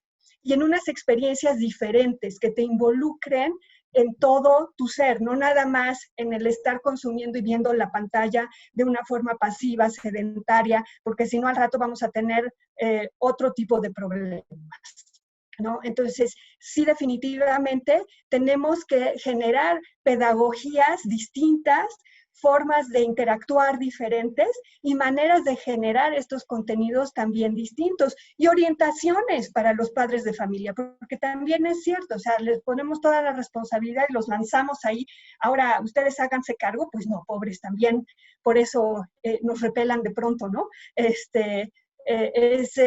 Y como decía, no tienen ellos ni la formación, a lo mejor en contenidos, y menos la formación pedagógica para poderlo hacer. Por lo tanto, sí necesitan orientación, y la educación, como yo decía, tiene que ampliarse, tiene que ampliar su visión. No es nada más para el estudiante, es ver al ser humano en un desarrollo, en una sociedad y en un contexto diferente, con retos muy distintos a los nuestros. Pero el equilibrio que tú marcas, Natalie, es muy, muy importante y no lo podemos perder de vista. Muchas gracias. No sé si respondí a la pregunta, o si alguien quisiera agregar algo. Sí, no sé si pasamos a la segunda pregunta. Froilán Hernández. Quiero agregar, Clau, ¿Sí, doctor? quiero agregar algo que es muy importante, porque Natalie seguramente tiene la visión de contenidos, como lo señalaba la doctora Porras, para poder lograr que el estudiante esté, enciclopédicamente hablando, con más contenidos. Yo creo que las fichas de trabajo y todo lo que anotas, Natalie, es muy importante, siempre y cuando haya un contenido detonador, un contenido que detone a los demás. Ese es el reto, que los profesores deben encontrar un contenido, como lo decía también Lolis, que gatille, que dispare, que detone la emoción por aprender. Y no nada más las fichas por hacer, ¿no? Sino una ficha que a mí me dé pasión, y ahí viene la emoción, y que tenga contenidos que detonen al que sigue, al que sigue, al que sigue, y que definitivamente mi formación sea integral. Eso es un reto. Se ha hablado mucho de los aprendizajes clave, de los conceptos clave. Se ha hecho mucho al respecto, sí lo hay en México, no estamos tan alejados de ello. Por eso hay que rescatar experiencias, como yo decía, rescatar experiencias exitosas y socializarlas para poder mejorar el proceso educativo de calidad. Muchas gracias, doctor. Froilán Hernández nos pregunta, dice, es interesante escuchar que la interacción entre los mismos estudiantes también desde la sociabilidad escolar favorece los aprendizajes. Dado que esto ahora no es del todo posible por las medidas de contingencia, ¿qué se puede hacer para superar este obstáculo al respecto? Doctora Aymara, no sé si quiere dar respuesta. Sí, gracias Claudia y gracias Froilán por su intervención y por su pregunta. Y es la de las grandes preguntas, ¿no? ¿Qué podemos hacer en términos de justo ahora con las medidas del confinamiento y con las medidas, o sea, que ponen un obstáculo obvio, físico, espacial en términos de la sociabilidad escolar? Y no sé, o sea, acá lo que podría decir al respecto es cuando los y las estudiantes ocupan esos espacios de interacción, de ocio en la escuela, en el espacio material, en lo presencial, ocupan los pasillos, ocupan eh, los patios, ocupan esos otros espacios, los ocupan desde su propia agencia y con sus propias intenciones. Entonces, ¿qué podemos hacer? O sea, si nosotros, si desde como docentes o desde la política pública o desde la intención, ahora van a tener ustedes estudiantes media hora que chateen. ¿Saben quién va a chatear? Para que chateen y sociabilicen. Yo, docente, ahora les voy a decir que estos 15 minutos les voy a dejar la clase para que jueguen entre ustedes. Entonces, ¿qué podemos hacer como docentes, como padres de familia, padres y madres de familia o acompañantes? Porque también hay que recordar que cuando hablamos del quédate casa y hablamos de lo doméstico, estamos pensando en una familia biparental, nuclear, cuando, como bien lo han dicho mis colegas, sobre todo Olga, o sea, la diversidad sociocultural de las familias mexicanas son totalmente diferentes. ¿Qué podemos hacer? Formarnos y desaprender y aprender a reivindicar y a reconocer la agencia de las y los niños, niñas y jóvenes, que se apropian de las redes sociales. Sí, yo entiendo que esto puede ser súper polémico, porque entonces cae de los controles parentales, de con quién hablan, con quién, cómo lo hacen. Eso lo tenemos que aprender, pero ¿cómo lo vamos a aprender? Preguntándoles, ¿en qué chat estás? Y eso no es educar a las y los estudiantes, es educar a las figuras de autoridad. Eso es lo que podríamos empezar a hacer. Muchas gracias, doctora. Tenemos otra pregunta de Margarita Carlos Salazar, donde nos dice, ¿cómo se pueden lograr los aprendizajes esperados en los alumnos de los diferentes niveles? Sobre todo cuando no están acostumbrados a trabajar en línea o no cuentan con internet en casa y no hay acompañamiento por parte de los padres para los niveles de educación básica y media superior. No sé quién quisiera responder a esta pregunta. Creo que es una pregunta sustancial. De hecho, es una pregunta que no tiene una respuesta directa. Tendrían que hacerse precisamente lo que yo comentaba, las evaluaciones diagnósticas para poder realmente tener un contexto de la aplicación exitosa o no de estas políticas públicas o de qué resultados son los que se tuvieron en el esquema también de la aplicación de un plan nacional de desarrollo. Las políticas públicas no son arbitrarias, tienen que ir de la mano de una perspectiva del esquema de gobierno, y creo que ahí una de las cuestiones que tendrán que abrirse es el diálogo directo con el docente. Y en ese diálogo directo con el docente también incluir consejos ciudadanos que también puedan manifestar sus experiencias. Esto quiere decir también la estrategia de madres de familia, padres de familia, líderes de opinión de la sociedad civil. Y creo que en el esquema realmente de evaluación de resultados tendría que vertirse precisamente las premisas, los supuestos de qué fue en conjunto lo que se obtuvo. Sin embargo, hay otra pregunta abajo que también me pareció sumamente importante, la que dice en función de cómo dejar solamente de tener estos informes que dan una serie de números, es como los informes que recibimos todos los días del COVID y que solamente nos dan el número de muertos y el número de hospitalizados, y que solamente nos da una perspectiva de una fotografía de un momento, pero no las causas. no las situaciones, no el análisis situacional de la problemática.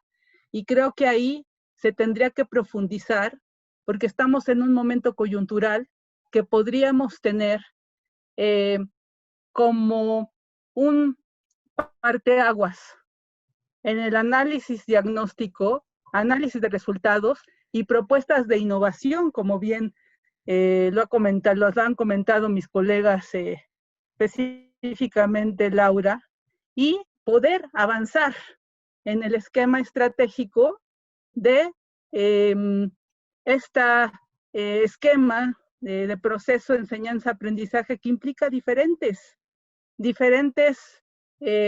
variables que tenemos que medir. Si no las medimos, la experiencia será nula, pasará como han pasado muchas otras situaciones y no tendremos realmente cómo poder seguir trabajando, seguir mejorando, seguir innovando y, en mi opinión, seguir involucrando a la sociedad civil. No puede ser que la estrategia de políticas públicas sea desde los escritorios y que también se imponga una dinámica del trabajo docente, sino tiene que ser un esquema colaborativo, participativo y donde las diferentes actores participantes puedan proponer para construir positivamente, para seguirnos desarrollando y para poder alcanzar realmente los estándares que siempre estamos discutiendo, debatiendo y que están ya en la nueva, que ya están en la Constitución, en la reforma educativa,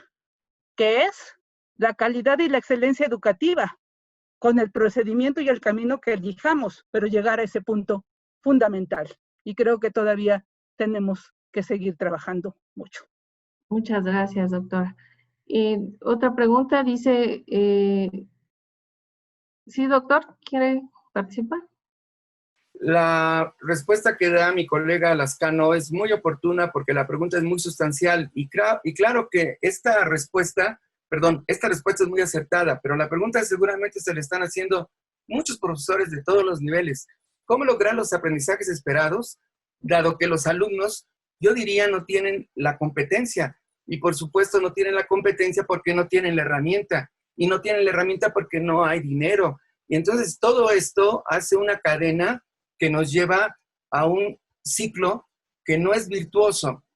Yo quiero recordar, sin que sea catastrófico, que para que esta situación de lo que yo propongo, de las clases online, de la sincronía y de la sincronía que debe de haber y que esto llegó para quedarse, los que me están escuchando, esto llegó para quedarse, no es para borrón y cuenta nueva. Quiero recordar solamente para los que estén de las telesecundarias, que las telesecundarias nacieron en el año 68, con una gran dificultad, porque nadie creía, como lo dijo la doctora Porras, en el ILCE y en todos los que se juntaron en aquella ocasión para hacer un movimiento de telesecundaria, porque la televisión era para convivir, para ver los programas en blanco y negro, o la única torre que había de Televicentro. Pero cuando surge esto, ya tiene muchos años, se va posicionando la telesecundaria poco a poco. Los que están aquí escuchándonos de telesecundaria, pues seguramente algunos ya fueron alumnos de telesecundaria. Y resulta que en ocasiones, aunque los números no son a veces fiables, resultaron mejor los alumnos de telesecundaria que los de las secundarias generales y técnicas. ¿Esto qué quiere decir, profesora Margarita? Que hay que darle tiempo. Y por supuesto el tiempo, espero que no sea de más de 60 años como las telesecundarias 68, 70 en los gobiernos que estuvieron al año 2020, no más de 50 años. No, yo creo que esto va con un vigor tan rápido que va a hacer que los cambios se den de inmediato. Los aprendizajes esperados, yo los resumiría en aprendizajes mínimos que permitan, como lo señalé hace un momento, detonar otros, pero detonar otros en el sentido autogestivo, el joven de bachillerato y la señorita. Nada más que, pues, como dije, manos a la obra. Gracias. Muchas gracias, doctor. MB nos preguntan, súper incluir la parte emocional en el aprendizaje. ¿La educación volverá a ser igual al regreso de la nueva normalidad o qué cambios podrían haber? Yo creo que la educación no va a ser igual en la nueva normalidad, ¿no? Como decía Andrés hace unos segundos, esto llegó para quedarse.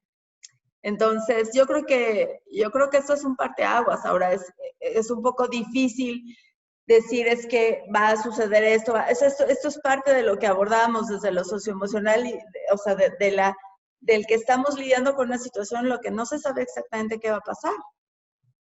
Todos nosotros creo que estamos inmersos en eso. O sea, no podemos saber qué, pero como bien lo decía Aymara cuando dio respuesta a una de las preguntas anteriores, o sea, lo que nos toca a nosotros es aprender. Aprender, desaprender, porque a lo mejor ya las prácticas que veníamos realizando y que nos servían en un determinado momento ya no nos van a servir. Y entonces aprender a lo mejor otras maneras de interactuar, otras maneras o sea, todos nosotros lo tuvimos que hacer. Uno de mis cursos el semestre pasado fue teorías de aprendizaje y dentro de ese curso viene la parte emocional. Y entonces tuve que darlo en línea porque así como todos nos vimos de pronto en la necesidad de enseñar todo en línea, ¿no? Y yo estaba acostumbrada a enseñar toda esta parte emocional, pues, presencial, en donde puedes tener un contacto mucho más directo con lo que está pasando. Digo, o sea, hay que ir llevando y saber cómo ir llevando a los alumnos a involucrarse con estos temas, no a interesarse porque están muy interesados, pero a esta parte de la que hablaba yo hace unos momentos de que lo emocional no se puede trabajar en teoría. Entonces, esto siempre es un paso que cuesta trabajo a todos, el de, ok, o sea, tengo que aprender a sentir, realmente sentir lo que está pasando en el cuerpo, por ejemplo, ¿no? Y entonces el reto fue, ¿cómo podemos hacer esto en línea? Y entonces, bueno, tuve que adaptar las actividades que tenía de determinada manera, hacerlas de la mejor manera posible en línea, no sé qué. Y bueno, puedo decir que, claro, estos son estudiantes universitarios y es otro tipo de interacción que el de estudiantes de educación básica, ¿no? Pero puedo decir que realmente los estudiantes me dijeron que esa parte del curso les sirvió para enfrentar lo que estaban teniendo que enfrentar, cada quien en sus contextos y cada quien con los cambios que están teniendo que vivir. Entonces, yo diría, no va a ser igual, o sea, definitivamente no vamos a regresar a lo mismo, es imposible, o sea, esto es un parteaguas y tenemos que lidiar con todo lo que trae alrededor de lo que hemos estado platicando. Y tampoco hay un camino ya trazado, es un camino que se tiene que, como decía Machado, ¿no? Se hace camino al andar porque no hay un camino alguien que nos pueda decir, sí, ya pasamos la pandemia y entonces lo que hay que hacer es esto y esto y esto. Y eso nos compete a todos, o sea, son acciones colectivas en las que yo creo que espacios de discusión, por ejemplo, en donde podamos compartir prácticas, podamos compartir lo que nos está sirviendo, lo que no nos está sirviendo, podamos hablar sobre estos temas, ponerlos sobre la mesa, aprender lo que ya se ha hecho en otros lados e ir ajustando. Va a ser un aprendizaje sobre la marcha. Muchas gracias. Elegimos 2 preguntas más porque ya nos alargamos en el tiempo. ¿Qué mecanismos se podrán aplicar para que la nueva educación sea aprovechada y entendible para la sociedad? Nos pregunta Eligia Roauriet. No sé quién desea dar respuesta a esta pregunta. Sí, por favor, doctora Olga. Gracias, Claudia. Yo creo que es una pregunta fundamental, pero también es la pregunta compleja. Los caminos, como lo acaba de comentar Lolis, tienen que construirse y tienen que construirse en base a esta experiencia. Sabemos que tenemos deficiencias, sabemos que también hay una crisis económica, sabemos que, como lo comenté en un inicio, hay una brecha de desigualdad creciente, pero yo creo que lo que tenemos que hacer es que cada uno como actores sociales participantes en el aspecto educativo, empezar a construir conjuntamente. Creo que uno de los grandes errores que se han cometido es que cada grupo de actores discute en su propio contexto y con sus propios intereses. Tenemos que partir de un objetivo común. Y aquí había un comentario del colapso del sistema educativo. Todos tenemos que luchar para que no se realice. Y todos tenemos que luchar para que tenga una continuidad. Y realmente esta crisis, este momento de un clímax específico, coyuntural que tenemos con el COVID-19, en lugar de ser un acto que nos, digamos, reprima, que nos colapse, como ustedes están comentando, que sea un estímulo para poder construir. Creo que este es un momento crucial para volver a aperturarnos, a tener esos consejos, estos grupos de discusión. De hecho, esto es un esfuerzo para tener esa apertura de discusión y poderles presentar a ustedes nuestras posiciones, nuestras líneas de trabajo. Pero creo que va a ser muy importante que sigamos abriendo los espacios con ustedes, docentes, con los sindicatos, con las líneas directrices de discusión también de la nueva reforma educativa y su aplicación. De hecho, las leyes secundarias aprobadas en Puebla contribuyeron a una gran discusión en diferentes aspectos y retomar realmente como sociedad civil cuál es la prioridad, por dónde tenemos que comenzar, qué es lo que tenemos que impulsar, y no solamente que las reglas, los espacios, vengan de una perspectiva vertical, que a veces esas perspectivas verticales del gobierno nos aplastan. Esas políticas públicas que a veces no sabemos de dónde están saliendo y cuál es la coherencia con la Ley General de Educación, tenemos en este momento que apoyarnos todos como sociedad civil desde la perspectiva de académicos universitarios, docentes, que son además los que tienen la praxis directa con los educandos, con los programas, con las deficiencias, con las crisis, y creo que entre más construyamos una gran red, podemos proponer, podemos construir, y fundamental, de colaboración, participación y empatía, que ya había sido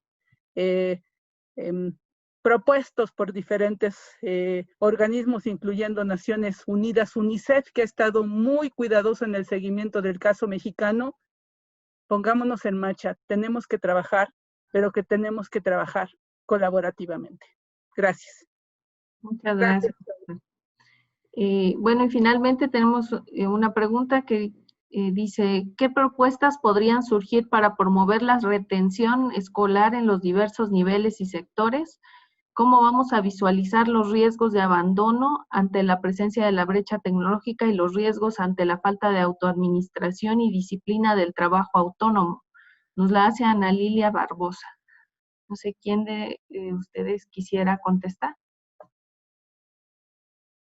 Sí, Aymara, por favor. Yo podría contestar una parte, bueno, me gustaría como contestar una parte que también creo que había otra pregunta, como una inquietud también sobre el abandono escolar, sobre todo en educación media superior.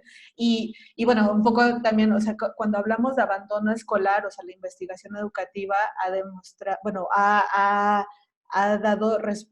visto que es un fenómeno con múltiples y con complejos factores que se interrelacionan para que un estudiante o un estudiante abandone el sistema escolar. O sea, no solo tiene que ver ni con la voluntad individual, ni solamente con las condiciones estructurales, las condiciones económicas, o las trayectorias domésticas, o las trayectorias familiares, o las necesidades laborales, o las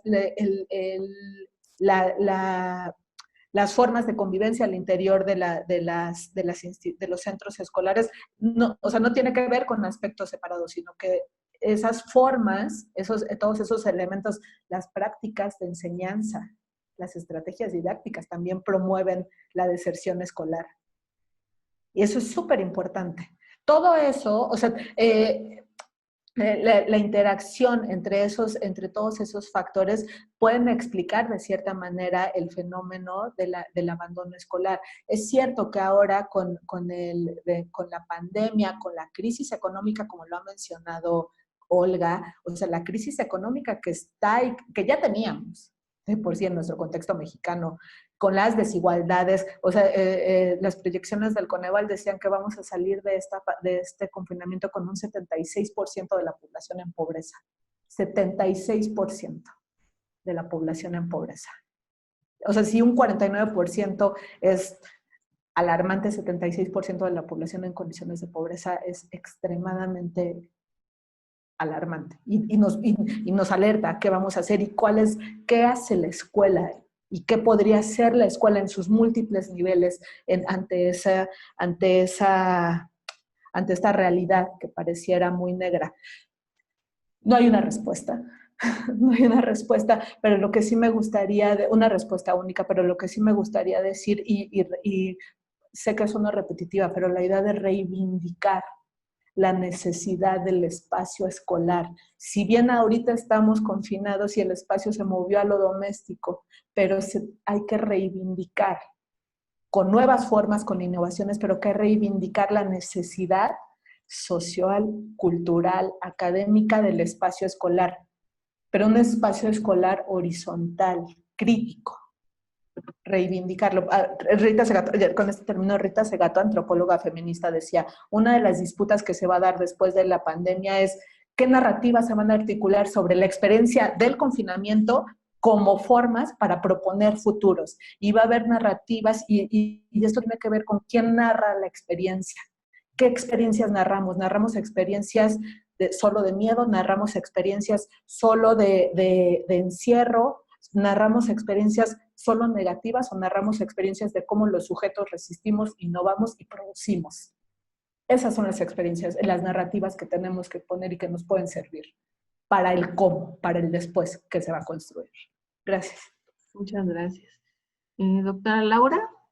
Sí, bueno, a mí me gustaría añadir que en realidad estamos en un contexto diferente y eso nos plantea el repensar toda la educación. ¿Para qué educamos? ¿Para qué lo escolar?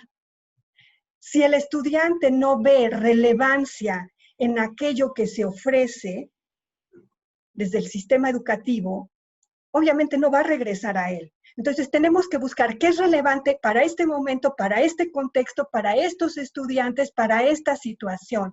Por eso decía yo que esto nos está cambiando todo, nos está cambiando el paradigma. O sea, no necesariamente eso que llamábamos los aprendizajes esperados son aplicables para este momento.